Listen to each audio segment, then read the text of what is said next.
నమస్కారం. ఈటీవీ2 తీర్థయాత్ర కార్యక్రమానికి స్వాగతం. శ్రీహరి దశావతారాల్లో సద్యోజాతాలు అనగా గర్భవాసం లేని అవతార పరంపరలో నృసింహావతారం విశిష్టమైనది. మృగం కాకుండా, మనిషి కాకుండా నరజంతు సమ్మిళిత రూపంలో స్వామి ఆవిర్భవించాడు. అవతరించిన మరుక్షణమే దుష్ట శిక్షణకు సమాయత్తమై భక్త వాత్సల్యమూర్తిగా ప్రహ్లాదుణ్ణి అనుగ్రహించాడు. హిరణ్యకశిపుడు దక్కించుకున్న వరాలకు భంగం వాటిల్లకుండా ద్వంద్వాలకు అతీతంగా ధనుజ సంహారం చేశాడు. దివ్యమైన భవ్యమైన ఈశ్వర చైతన్యం ఒక్కటేనని తన రూపం ద్వారా నృసింహుడు చాటి చెప్పాడు. ఈ నేపథ్యంలో లక్ష్మీ నరసింహుడు భక్తాభీష్ట వరదుడై ఎన్నో దివ్య ప్రదేశాలలో వ్యక్తమయ్యాడు. ఆ పరంపరలోనిదే పొట్టి శ్రీరాములు నెల్లూరు జిల్లాలోని నరసింహ కొండపై వేంచేసిన శ్రీ వేదగిరి లక్ష్మీ నరసింహస్వామి వారి దేవస్థానం. నేటి తీర్థయాత్రలో ఈ ఆలయ విశేషాల్ని వీక్షిద్దాం.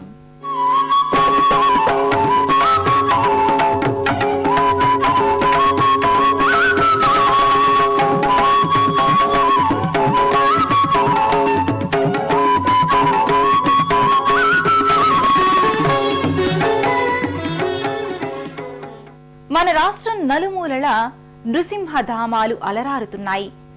నవ నారసింహ క్షేత్రాలు వంటివి మన రాష్ట్రంలో వైభవోపేతంగా వర్ధిల్లుతున్నాయి. ఈ కోవలోనిదే శ్రీ వేదగిరి లక్ష్మీ నృసింహస్వామి సన్నిధానం. ఎంతో పురాణ ప్రశస్తి, చారిత్రక యశస్సు కలగలిసిన ఈ క్షేత్రం నారసింహ ఆలయాలలో ఒకటిగా వెలుగొందుతోంది. పినాకిని దక్షిణ తీర భూమౌ వేదాద్రి శృంగే ముని కాశ్యపేన ప్రతిష్ఠిత సప్తఋషి క్రతుత్తో భాగ్యోదయేన నృహరిశ్రుమిందే. మన రాష్ట్రంలో దక్షిణ దిశగా ఉన్న ప్రసిద్ధ నృసింహ క్షేత్రం నరసింహకొండ వేదగిరి లక్ష్మీ నృసింహస్వామి వారి దేవస్థానం. నరసింహ లక్ష్మీ నరసింహ. నెల్లూరుకు పడమరగా 10 కిలోమీటర్ల దూరంలో నరసింహకొండ నెలకొని ఉంది. నెల్లూరులోని సంతపేట బస్టాండ్ నుంచి కొండపైకి చేరుకోవడానికి బస్సు సౌకర్యం ఉంది. తూర్పు కనుమల పర్వత పంక్తులలో పావనమైన పినాకిని తీరాన వేదగిరిపై శ్రీ ఆదిలక్ష్మీ సమేతంగా నృసింహస్వామి నెలకొని ఉన్నాడు. వేదగిరి అనే నామం ఈ క్షేత్రానికి పురాణపరంగా ఏర్పడింది. అయితే జనబాహుళ్యంలో నరసింహకొండగా స్వామి వెలసిన పర్వతాన్ని వ్యవహరిస్తున్నారు. అల్లంత దూరం నుంచి సువిశాలంగా పరుచుకున్న శిఖరాగ్రంపై మహావైభవోపేతంగా నృసింహాలయం దర్శనమిస్తుంది.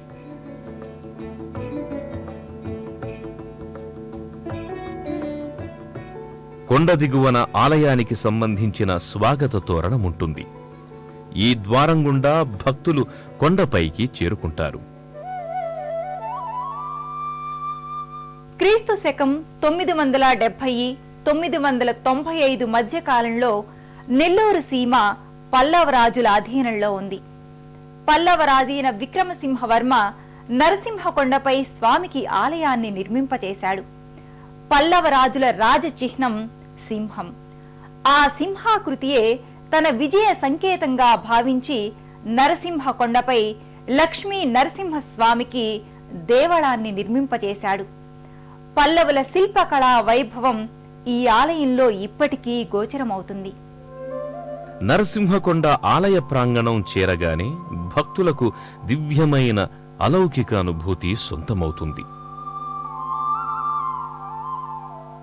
చుట్టూ ఆహ్లాదకరమైన పచ్చటి ప్రకృతి, తూర్పు కనుమల శ్రేణి భక్తులను ఆనందపరవశుల్ని చేస్తుంది. ఆలయ లోగిలి ముంగిట సమున్నతమైన 7 అంతస్తుల రాజగోపురం దక్షిణాభిముఖంగా నెలకొని ఉంటుంది. సప్తకలశయుక్తమైన ఈ రాజగోపురంపై విష్ణువు అవతారమూర్తులు, పలు నృసింహకృతులు, శిల్పాకృతులు, గదాకృతులు గోచరమవుతాయి.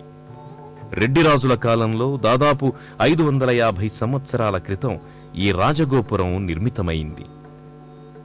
నేటికి శిల్పకళా శోభితంగా చెక్కు చెదరకుండా భక్తులను చూపరులను ముగ్ధుల్ని చేస్తోంది. చూపు మరల్చుకోలేని రీతిలో ఈ గోపురంపై రెడ్డిరాజుల కళాపోషణ ప్రస్ఫుటమవుతుంది.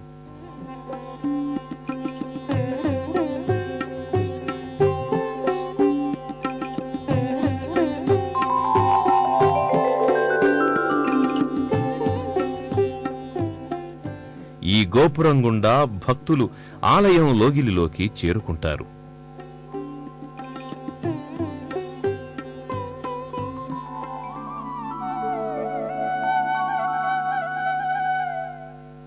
గోపురం దాటగానే ప్రధానాలయానికి చేరుకోవడానికి కుడివైపున మెట్ల మార్గం ఉంటుంది.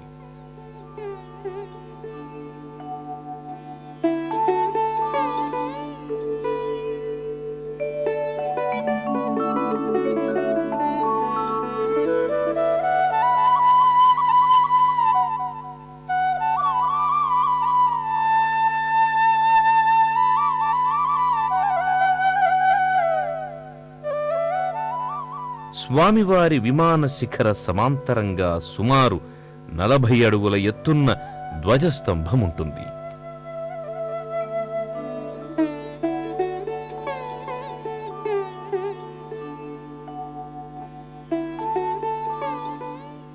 ఆలయ కుడ్యాలపై దశావతారమూర్తుల వర్ణ చిత్రాలు శోభస్కరంగా ఉంటాయి.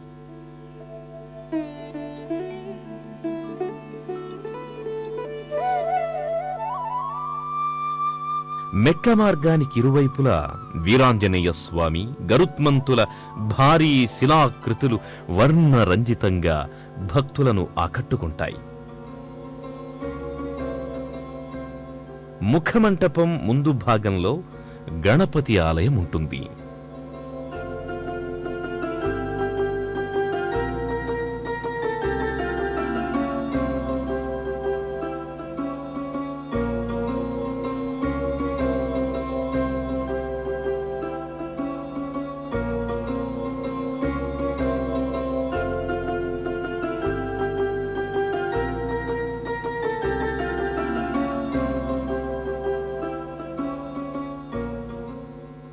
నరసింహ లక్ష్మీ నరసింహ